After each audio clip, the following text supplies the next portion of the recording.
I would hope that also with what we do here, we would inspire other Vietnamese to speak up, speak out, and share their story.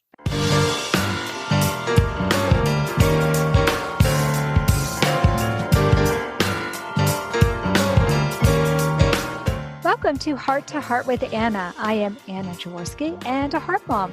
My son Alexander was born in 1994 with a single ventricle heart. He is my inspiration and the reason I'm the host of your program. Today's show is entitled 3 Generations, Heart Warrior, her mom, and her daughter. And our guests are Kim Dang, Lisa Dang Colvil, and Serenity and Colvil. We'll start today's program by learning a bit about Kim's journey from Vietnam to America and becoming a heart mom. Then we'll talk to her daughter Lisa, who loyal listeners might remember. And finally, we'll meet Lisa's daughter Serenity. Kim Dang was born in Vietnam in 1941.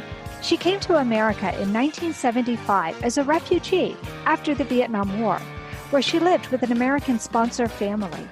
Kim found a job with a sewing company and met her husband in 1977, and 2 years later, they became parents to Lisa, born in 1979. Lisa was born with multiple heart defects, including double outlet right ventricle, or DORV, severe subpulmonic stenosis, and patent ductus arteriosus, or PDA. Lisa had 2 surgeries at 3 months of age and at 6 years of age, and Kim quit her job to take care of her. Due to her limited English, Kim struggled to understand her daughter's heart problems. Kim started volunteering as a Buddhist nun with Hyung Sen Buddhist Temple after her husband passed away. She is grateful that Lisa has the support she needs for her cardiac care. Lisa was recently on Heart to Heart with Anna, sharing her love of writing and poetry. Lisa is a devoted Christian wife and mother to 8-year-old Sean and 10-year-old Serenity. Her daughter Serenity will be joining us for the 3rd segment. Welcome to Heart with Anna, Kim. Hi, Anna. How are you? Oh, I am so great, and I'm so excited to meet you. I feel like I already know you from your daughter telling me such beautiful things about you. But let's start by introducing you to everyone else and have you talk to us about your new life in the United States. All right. What was it like coming here from Vietnam? Oh, this all right. I think we come here, we don't have no worry about war, and we live safety. Mm-hmm. Then I'm happy. Now, did you speak English when you came to the United States? Not really. So how was it that you were able to get the travel to go from Vietnam to the United States? Oh, well, that time we go on the boat, and we go on the ocean, and the American, they get the boat, and they bring us to come here. So we live in Pennsylvania. They came at Pennsylvania. So you lived in Pennsylvania. That's where I was born. Yes, Lisa was born in Pennsylvania too. Then after that, she very sick. Then doctor recommend we come live here with the warm weather. I have some friend here, then I come here. And by here, you mean California, right? Yes, this California. Right. Well, let's go back a step and let's talk about when you got pregnant with Lisa. Did you find out when you were pregnant that Lisa was going to have a heart problem? Oh, no, doctor, no. After I have her, then she can suck the milk. Then they have to feed her by tube by nose. Then after that, they not find out nothing. They have to send her to the Philadelphia hospital. That's why they test to find out she have heart problem. But she born at Braden, Pennsylvania, small town. The hospital, they not find out yet. So when you were carrying Lisa, when you were pregnant with Lisa, was everything going along normally? Oh, yeah, they were normal. But you know what? Yeah, doctor check me every week if something happened to me because I get old. I be 39, have something like that. I get first time. Not that people normal 1-2 week or I have to go every week. Wow. But doctor don't say nothing to her. Give sick nothing. They test for the I think for Down syndrome something like that. But they don't test for the heart. They way they don't know nothing there. Yeah, at 39, especially in the 1970s, that was considered an old mother, and they were probably worried about Down syndrome or some other kind of congenital problem.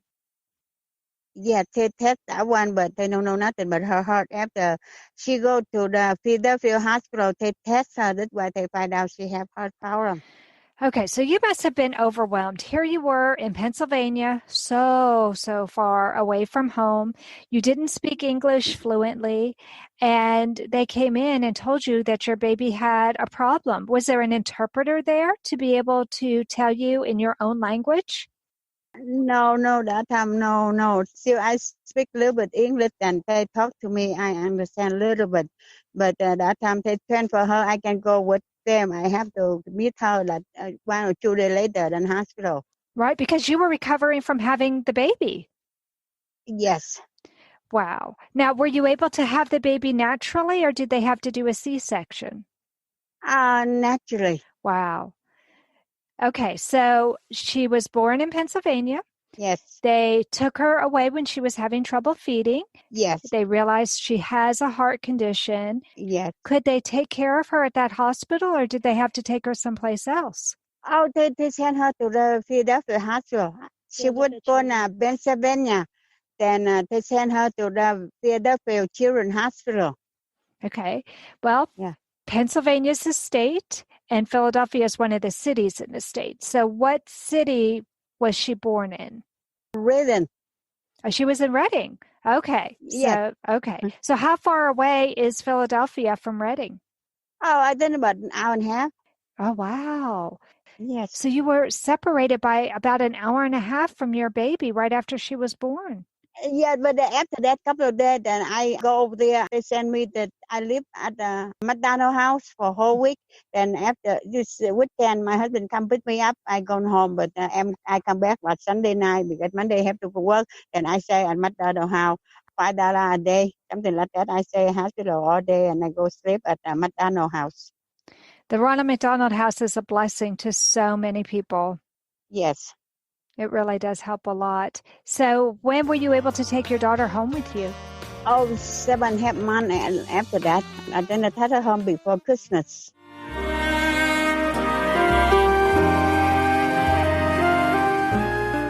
Home Tonight Forever by the Baby Blues Sound Collective. I think what I love so much about this CD is that some of the songs were inspired by the patients. Many listeners will understand many of the different songs and what they've been inspired by. Our new album will be available on iTunes, Amazon.com, Spotify. I love the fact that the proceeds from this CD are actually going to help those with congenital heart defects. Enjoy the music.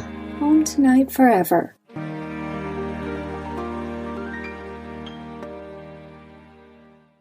This content is not intended to be a substitute for professional medical advice, diagnosis, or treatment. The opinions expressed in the podcast are not those of Hearts Unite the Globe, but of the hosts and guests, and are intended to spark discussion about issues pertaining to congenital heart disease or bereavement.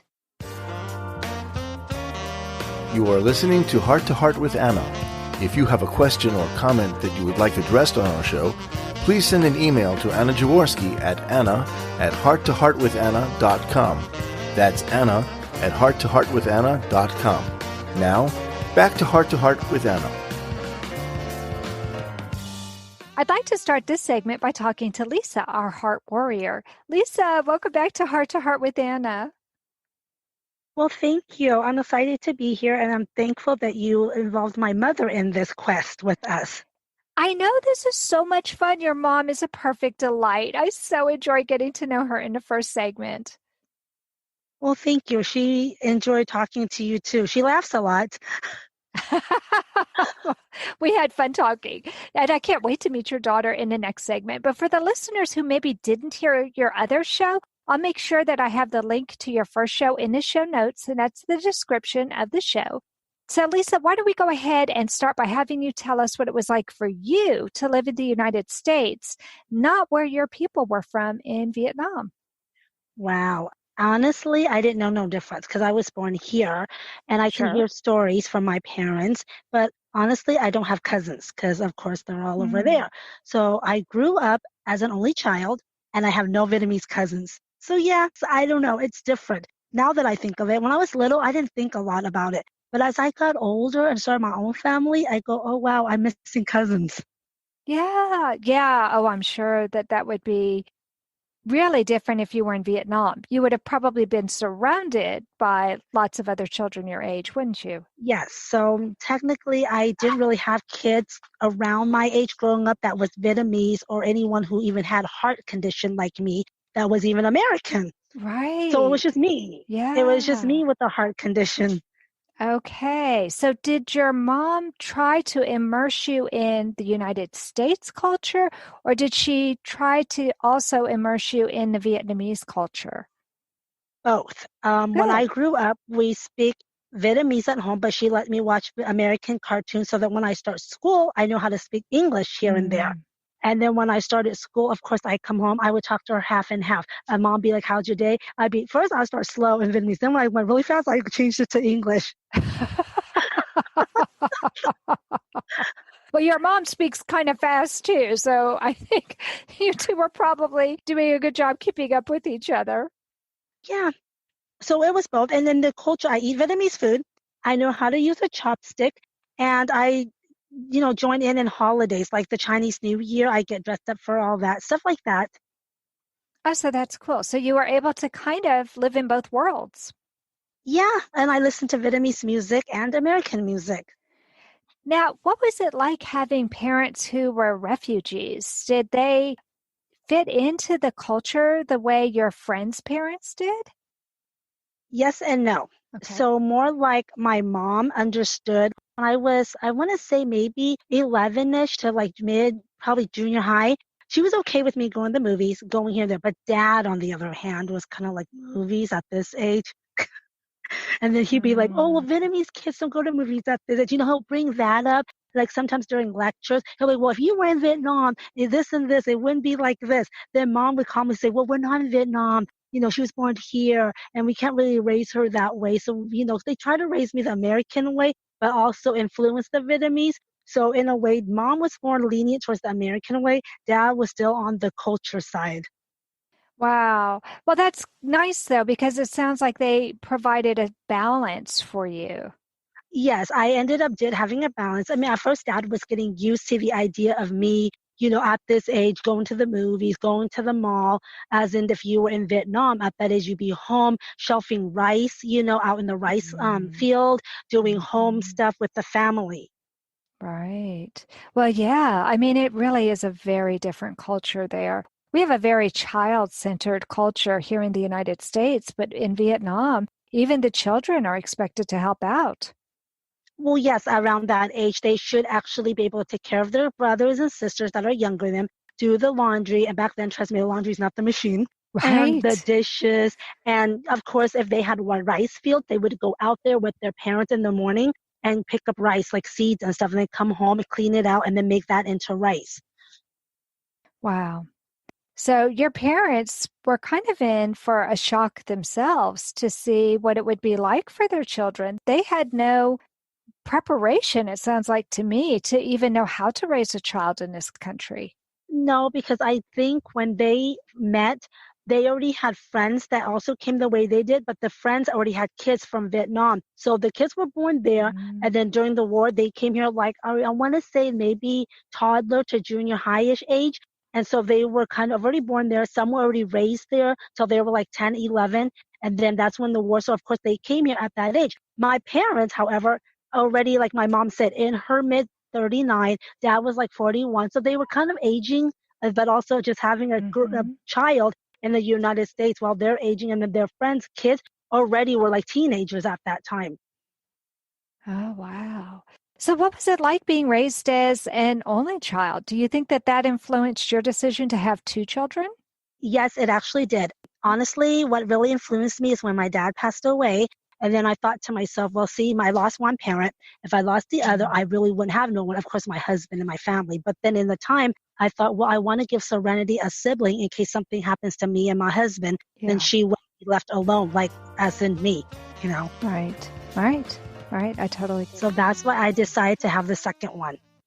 Anna Jaworski has written several books to empower the congenital heart defect or CHD community. These books can be found at Amazon.com or at her website, www.babyheartspress.com. Her bestseller is The Heart of a Mother, an anthology of stories written by women for women in the CHD community. Anna's other books, My Brother Needs an Operation, The Heart of a Father, and Hypoplastic Left Heart Syndrome, a handbook for parents, will help you understand that you are not alone. Visit babyheartspress.com to find out more.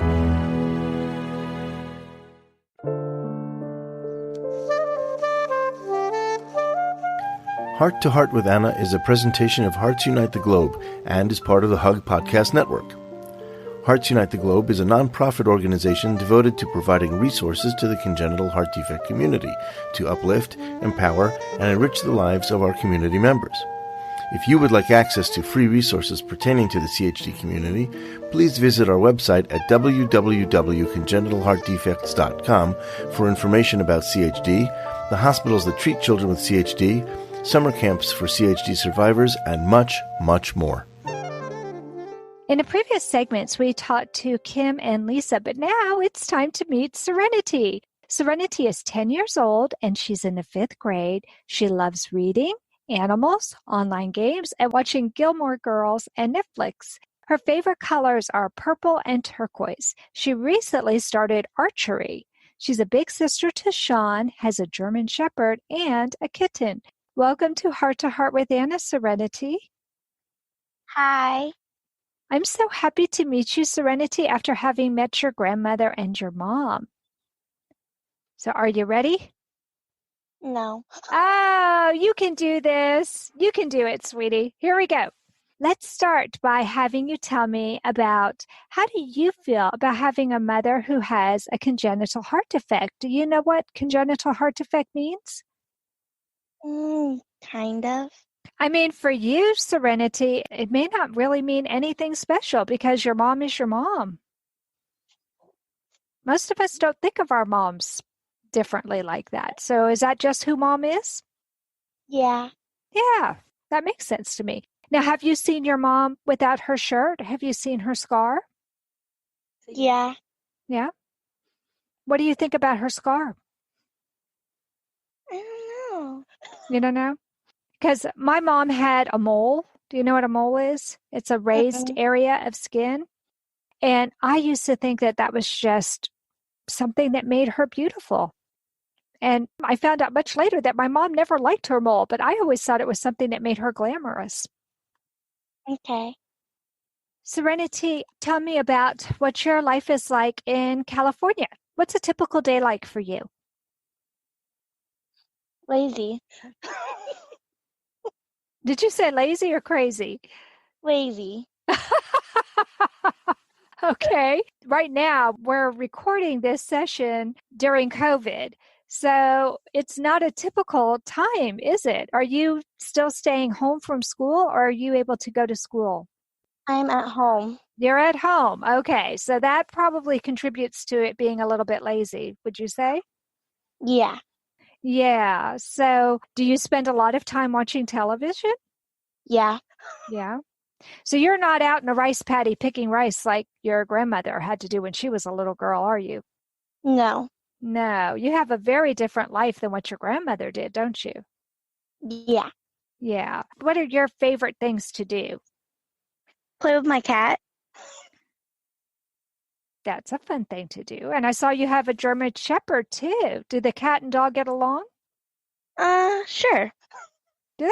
Well, that's good. That's surprising. A lot of times cats and dogs don't get along. But since you got her as a kitten, do you think that's why she gets along okay? Yeah. Yeah. Okay. Have you been to Vietnam, Serenity? No. Do you want to go? Yeah. Yeah? What would you want to see if you could go to Vietnam? My cousins. Of course. Yes. That would be fun. How old are your cousins? They're old. They're old? They're older than you. But it would be nice to see some other people who are related to you, wouldn't it? Yeah. Yeah. Do you want to see the place where your grandmother was raised as a little girl? Yeah. Yeah. I think that would be really neat. Do you like Vietnamese food? Yeah. Yeah. It'd be kind of fun to go to some of the open air markets and to eat there, wouldn't it? Mhm. I've seen some beautiful pictures of Vietnam and what the marketplace looks like. It looks fascinating to me. Well, I hope you get a chance to go to Vietnam sometime. I think that would be a really special trip for you to do with your mom and your grandma. Wouldn't that be cool? Yeah. Yeah. Well, I'm going to talk to your grandmother again. So if you could hand the phone to your grandmother, that would be helpful. Thanks, Okay, Serenity. Okay. You give to me already. Okay. Kim, you must be so proud of Serenity and Lisa. Yes. Was it worth it?